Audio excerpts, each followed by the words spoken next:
Hello, আসসালামু আলাইকুম YouTube friends, কী অবস্থা, কেমন আছেন? আশা করি সবাই ভালো আছেন। আজকে যে টপিক নিয়ে আলোচনা করব ওটা হলো আমাদের বাংলাদেশের ডেসিন ওপেনার, যার সবচেয়ে বেশি রান, যার সবচেয়ে ছক্কা, যার সবচেয়ে ফুল সেঞ্চুরি, যার সবচেয়ে হাফ সেঞ্চুরি, সব জায়গায় যার সবচেয়ে বেশি রান, তামিম ইকবাল খান আজকে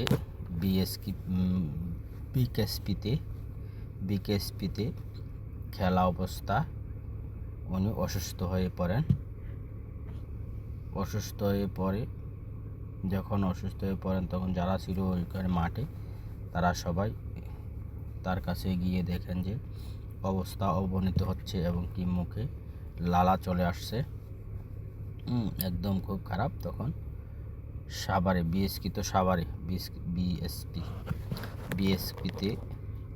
সাভারে যে হসপিটাল আছে ওই হসপিটালে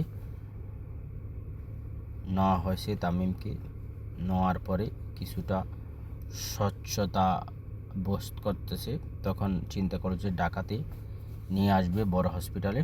তো যখন একটু মুভ করছিল ঢাকাতে নিয়ে আসার জন্য, তখন দেখতে পাচ্ছে যে এখন আরও অবস্থা খারাপ হয়ে গেছে। এখন অবস্থা খারাপ, একদম চেস নাই।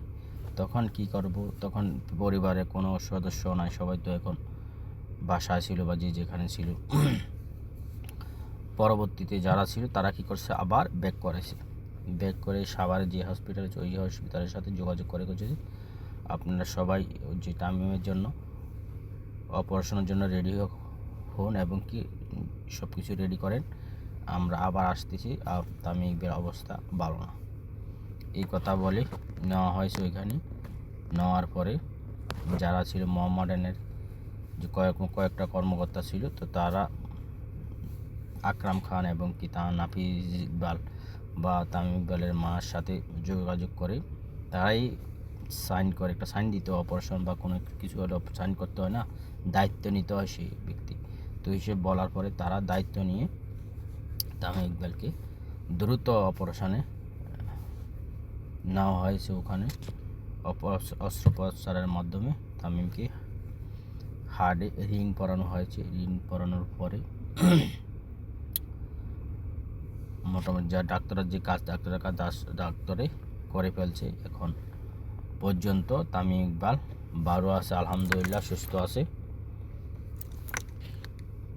কিন্তু তারপর যারা এরপরে যারা যে দেশের বাইরে যারা জানলো যে তামিম ইকবালের অসুস্থ হয়ে পড়ছেন, তখন সাকিবও তো দেশের বাইরে, সাকিবও জন্মদিন ছিল আজকে। সাকিব ওই জন্মদিনের আগে পরে ফোন কলের মাধ্যমে তামিমের জন্য দোয়া চাইছে, দুঃখ প্রকাশ করছে।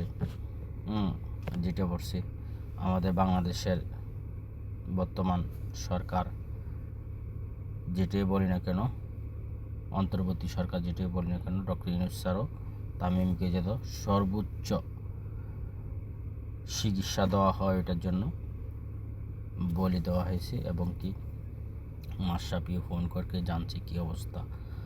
মাশরাফি সবার কাছে দোয়া চাইছে। আজ পরে সাথে যখন শুনছে মাহমুদুল্লাহ, মুশফিকুর রহিম, মেহেদি মিরাজ এবং কি তামিম ইকবালের ওয়াইফ বা যারা বাবা তো নাই, মা এবং কি ভাইয়েরা আকরাম খান, যারা পরবর্তীতে ওখানে যে পৌঁছেছেন ওই হসপিটালে, এবং কি বাইরের থেকে শাহরুখ খান এবং কি যুবরাজ সিং, সবাই মোটামুটি শ্রীলঙ্কার মালিঙ্গা, এভাবে অনেকজনে তামিম ইকবালের কথা শুনে দুঃখ পাইছে, কষ্ট পাইছে। এই জন্য সবাই দোয়া চাইছে এবং সবাই দোয়া দিয়েছে। আমিও আমার এই যে ভিডিওর মাধ্যমে আমিও দোয়া করে দিলাম তামিম ইকবালকে, ফি আমিরিল্লাহ, তামিম যেন সুস্থ হয়ে ওঠে, আবারও মাঠে আসতে পারি খেলার জন্য। এটাই দোয়া কামনা রইল, ভালোভাবে যেন সুস্থ হয়ে যায়। এটাই বলে আমি আর বেশি দিকে করব না আমার ভিডিওটা। তো ভিডিওটা দেখার আগে সবাই প্লিজ লাইক করে ফুল ভিডিও দেখবেন এবং কি শেয়ার করে দিবেন, সাবস্ক্রাইব করে দিলে নেক্সট টাইম আপনারাও দেখতে পাবেন। আসসালামু আলাইকুম। আবারও তামিমের জন্য সবাই দোয়া করবেন, জানি আমাদের সাবেকই বলতে হইবে এখন। Thank you.